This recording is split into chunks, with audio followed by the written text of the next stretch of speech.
इतनी रात को किसका फोन हो सकता है? बाइक सवार थोड़ा अजीब लग रहा था। तुमने काली बिल्ली को मार दिया। ये अपशकुन है, घोर अपशकुन है। लगता है आज कुछ अनर्थ होने वाला है।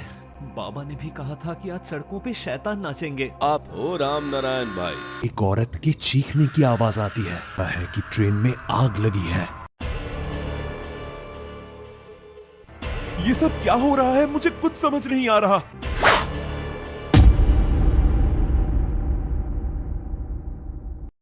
यह कहानी उत्तर पूर्व के एक छोटे से गांव चौवाड़ी की है। चौवाड़ी एक छोटा सा गांव था और यहाँ की भूत प्रेत और आत्माओं की कहानी अक्सर सुनने को मिलती रहती थी। गांव में एक छोटा सा रेलवे स्टेशन था और राम नारायण चौवाड़ी रेलवे स्टेशन पर पॉइंट्समैन के रूप में काम कर रहे थे। एक रात राम नारायण अपनी पत्नी और बच्चों के साथ रेलवे क्वार्टर में सो रहे थे। यह अमावस्या की रात थी, इसलिए वह अन्य दिनों की तुलना में जल्दी सो गए थे, क्योंकि उनका परिवार मानता था कि अमावस्या की रात को घर के बाहर रहना अच्छा नहीं होता। अचानक आधी रात के समय घर के फोन की घंटी बजती है। राम नारायण चौंक जाते हैं। उनकी पत्नी भी उठ जाती है। इतनी रात को किसका फोन हो सकता है? मैं देखता हूँ। हेलो। फोन की दूसरी तरफ बालखेड़ स्टेशन के स्टेशन मास्टर कॉल पर थे। हेलो, मैं बालखेड़ स्टेशन का स्टेशन मास्टर बोल रहा हूँ। तुम्हें एक जरूरी सूचना देनी थी। दरअसल इलाके में नक्सलाइट गतिविधियां बहुत बढ़ गई हैं, जिसके चलते स्थानीय सरकार ने कुछ सरकारी अधिकारियों और उनके परिवार को दिल्ली भेजने का फैसला किया है। नक्सलवादी हमलों के कारण एक विशेष ट्रेन, जिसमें सरकारी अधिकारी और उनके परिवार हैं, दिल्ली जा रही है।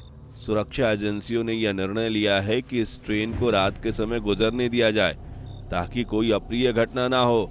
इसलिए तुम 1:30 बजे तक ट्रैफिक ट्रैक क्लियर रखो, ताकि ट्रेन चौवाड़ी स्टेशन से बिना किसी परेशानी के गुजर सके। जी सर, आपने जैसा कहा वैसा ही होगा। राम नारायण ने दीवार घड़ी को देखा। समय 12:30 बजे रात का था। उनका क्वार्टर रेलवे स्टेशन से आधे घंटे की दूरी पर था, तो उसने सोचा कि उन्हें तुरंत निकलना चाहिए, ताकि आगे स्टेशन पर कुछ प्रबंध करना पड़े तो उनके पास पर्याप्त समय रहे। उन्होंने अपनी पत्नी से कहा, देखो, मैं एक विशेष ड्यूटी के लिए स्टेशन जा रहा हूँ। 2-2:30 बजे तक वापस आ जाऊंगा। अमावस की रात है। रात को 12 बजे के बाद घर से बाहर निकलना ठीक नहीं। ऊपर से नक्सलियों के हमले। मेरा जी बहुत घबराया हुआ है। तुम चिंता मत करो, मैं जल्दी लौट आऊंगा। तुम अंदर से दरवाजा बंद कर लो। अपनी पत्नी को समझा बुझाकर राम नारायण अपने घर से बाहर निकले। बाहर गहरा कोहरा था। 10 फीट की दूरी तक भी कुछ दिखाई नहीं दे रहा था। राम नारायण आगे बढ़े। अंधेरे में से एक बूढ़ा राम नारायण के सामने घूमता है। निकल पड़ा तू भी अमावस की रात को घर से बाहर निकल पड़ा। बाबा, मुझे जल्दी से मेरा रास्ता छोड़ो, मुझे जाना है। जाना तो एक दिन सबको है, मगर आज की रात ना जा बेटा। आज की रात बाहर सड़कों पे शैतान नंगा नाचेंगे। बाबा, मेरी ड्यूटी है, मुझे जाना है। ये कहकर राम नारायण आगे बढ़ गए और बूढ़ा बाबा उसे पीछे से पुकारता रहा। जा, अगर तुझे जाना है तो जा, मगर याद रख, वो भी निकला था अमावस की रात और फिर कभी लौट के नहीं आया। रोका था मैंने उसको भी, मगर उसको भी जल्दी जाना था, और जाने वाले को कौन रोक सकता है। राम नारायण छड़ी हाथ में पकड़े सड़क पर चल रहे थे। दूर से गीदड़ों की चीखने और कुत्तों के भौंकने की आवाजें आ रही थी। राम नारायण के दिमाग में बूढ़े बाबा की बातें दौड़ रही थी। यह बूढ़ा रेलवे क्वार्टर्स के बाहर अक्सर घूमता रहता था। किसी को नहीं पता था कि वो कौन है और कहां से आया है। वह अक्सर राम नारायण से खाना मांगता था और राम नारायण उसे अपना टिफिन दे देते थे। लेकिन आज बाबा की बातें राम नारायण को कुछ अजीब सी लग रही थी। वह बस इसी सोच में आगे बढ़ रहे थे कि अचानक राम नारायण को धुंध से बाहर एक मोटरसाइकिल आते हुए दिखी। राम नारायण सतर्क हो गए और चलते रहे। बाइक एकदम से उसके पास आकर रुक गई। बाइक सवार थोड़ा अजीब लग रहा था। उसने राम नारायण से पूछा, भाई साहब, यहाँ पानी मिलेगा? इतनी रात को यहाँ पानी तो मुश्किल से ही मिलेगा भाई। बहुत देर से प्यासा हूँ, कहीं पानी नहीं मिल रहा है। आसपास के कुएं और तालाब भी सूखे पड़े हैं। तुम अगर प्यासे को पानी पिला देते तो तुम्हारा भला हो जाता। रामनारायण ने थोड़ी देर सोचा और कहा, मैं रेलवे स्टेशन जा रहा हूँ, वहाँ पानी मिल सकता है। अगर तुम्हारे पास समय हो तो मेरे साथ चलो, मैं तुम्हें पानी पिलाता हूँ। बाइक वाला रामनारायण के साथ जाने के लिए राजी हो गया। रास्ते में रामनारायण ने बाइक वाले से पूछा कि उसने पहले उसे इस गांव में नहीं देखा है, वह कौन है और मध्य रात्रि में यहाँ क्या कर रहा है। मैं पास के शहर से आया हूँ और अगले गांव में अपने रिश्तेदारों से मिलने जा रहा हूँ, लेकिन कोहरे की वजह से रास्ता भटक गया हूँ। वे लोग बातों में खोए हुए थे कि अचानक बाइक वाले के सामने काली बिल्ली आ गई। बाइक वाले ने जोर से ब्रेक लगाई और बाइक से उतरकर देखा। अरे ये तो मर गई, तुमने काली बिल्ली को मार दिया। तो मैंने कौन सा उसे जानबूझकर मारा है? ये अचानक मेरे बाइक के सामने आ गई तो मैं क्या करता? ये अपशकुन है, घोर अपशकुन है। तुम्हारे हाथों काली बिल्ली की मौत हुई है। लगता है आज कुछ अनर्थ होने वाला है। बाबा ने भी कहा था कि आज सड़कों पे शैतान नाचेंगे। भाई साहब, कैसी बातें कर रहे हैं आप भी? मैं इन बातों में विश्वास नहीं रखता। बिल्ली थी, मर गई, बस और क्या। आप घबराइए मत, चलिए। बाइक वाले ने रामनारायण का हौसला बढ़ाया और वे फिर से आगे बढ़ने लगे। बातों बातों में वे लोग रेलवे स्टेशन पहुंच गए। जैसे ही वे गेट के पास पहुंचे, रामनारायण ने बाइक वाले से कहा कि वह अपनी बाइक पार्क कर ले। बाइक वाला बाइक पार्क कर रहा था कि अचानक वहां बैठा कुत्ता जोर जोर से बाइक वाले पर भौंकने लगा।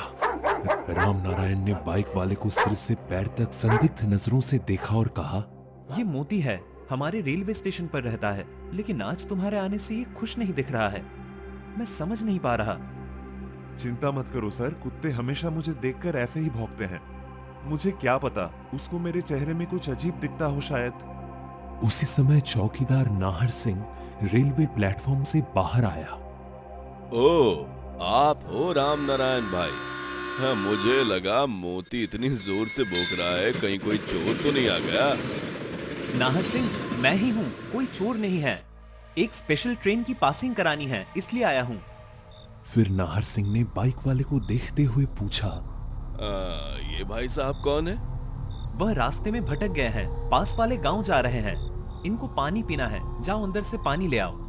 नाहर सिंह को बाइक वाले को देखकर ऐसा लगा कि उसने उसे पहले कहीं देखा है। मुझे लगता है मैंने आपको कहीं देखा है।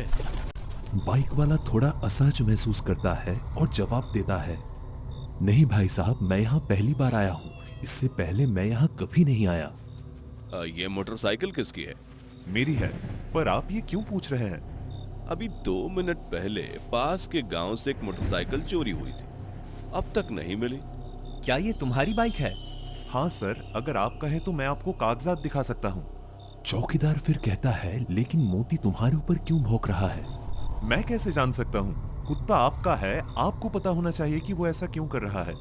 इतने में प्लेटफॉर्म पर गाड़ी आने की आवाज आती है। रामनारायण बाइक वाले को वहीं रुकने के लिए कहते हैं और उससे बताते हैं कि वह उसके लिए पानी भेज रहे हैं। ऐसा कह के वह जल्दी से प्लेटफॉर्म की तरफ जाते हैं। चौकीदार भी अंदर चला जाता है। मोती अब भी बाइक वाले पर भौंक रहा था। बाइक वाला मोती को बिस्किट देता है। अब मोती बिस्किट खाता है और चुपचाप बैठ जाता है। थोड़ी देर में चौकीदार पानी लेकर बाहर आता है और बाइक वाले को पानी देता है। अचानक चौकीदार की नजर मोती पर पड़ती है। मोती एक जगह पे बेहोश पड़ा दिखाई देता है। अरे, ये मोती को क्या हुआ? तुमने मोती को मार डाला? नहीं, मैंने कुछ नहीं किया। कुछ नहीं किया? तो मोती शांत कैसे हो गया? अभी अभी ये तुम पर भौंक रहा था और अचानक इसको क्या हो गया? चौकीदार यह कहकर अंदर की ओर भागता है, मैं रामनारायण जी को अभी बुलाकर लाता हूं, और बाइक वाले को कहता है, तुम जाना मत यहां से। बाइक वाला मोती को उठाने की कोशिश करता है। वह खुद डरा हुआ लगता है। वह मोती को उठाने की कोशिश कर रहा है कि अचानक रेलवे प्लेटफॉर्म से एक औरत के चीखने की आवाज आती है। बाइक वाला प्लेटफॉर्म की ओर भागता है। जैसे ही वह प्लेटफॉर्म में पहुंचता है, वह देखता है कि ट्रेन में आग लगी है और सभी यात्री अंदर बंद है। सभी चीख रहे हैं, चिल्ला रहे हैं। बाइक वाला सोचता है शायद नक्सलवादियों ने ट्रेन में आग लगा दी है। वो भागते हुए ऑफिस की तरफ जाता है और अचानक किसी से टकरा के नीचे गिरता है। वह देखकर हैरान रह जाता है कि ये तो चौकीदार की लाश है। नहर सिंह, नहर सिंह! वह घबराकर ऑफिस की तरफ भागता है। जैसे ही वह ऑफिस में घुसता है, वह देखता है कि किसी ने राम नारायण को भी मार डाला है और उसकी लाश कुर्सी पर पड़ी है।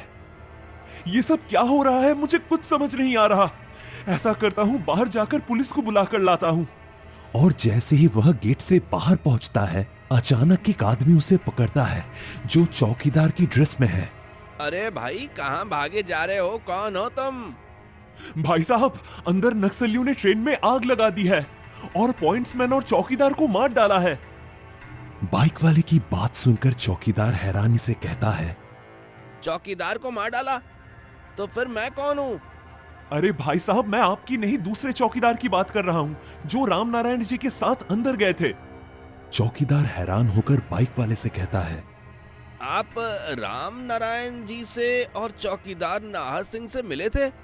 हाँ, उनका अंदर कत्ल हो गया है।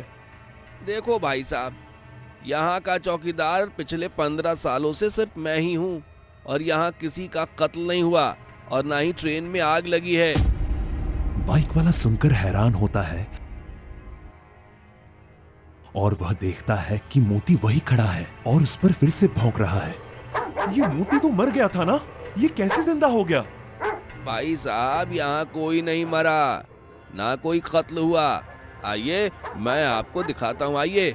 बाइक वाला चौकीदार के साथ अंदर जाता है तो देखकर हैरान रह जाता है कि अंदर कोई ट्रेन ही नहीं है, ना ही राम नारायण और चौकीदार की लाश। ये कैसे हो सकता है? अभी अभी तो यहाँ पर लाशें पड़ी थी।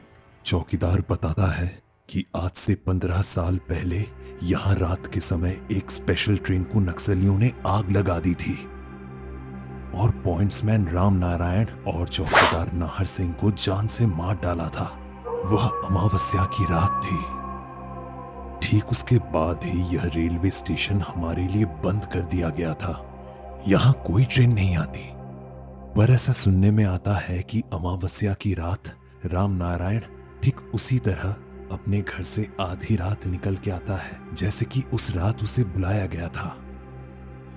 वह और चौकीदार नाहर सिंह काफी लोगों को रेलवे स्टेशन के आसपास दिखाई दिए हैं और आज शायद आप भी इतनी देर से उन्हीं के साथ घूम रहे थे। यह सुनकर बाइक वाले के पैरों तले जमीन खिसक जाती है।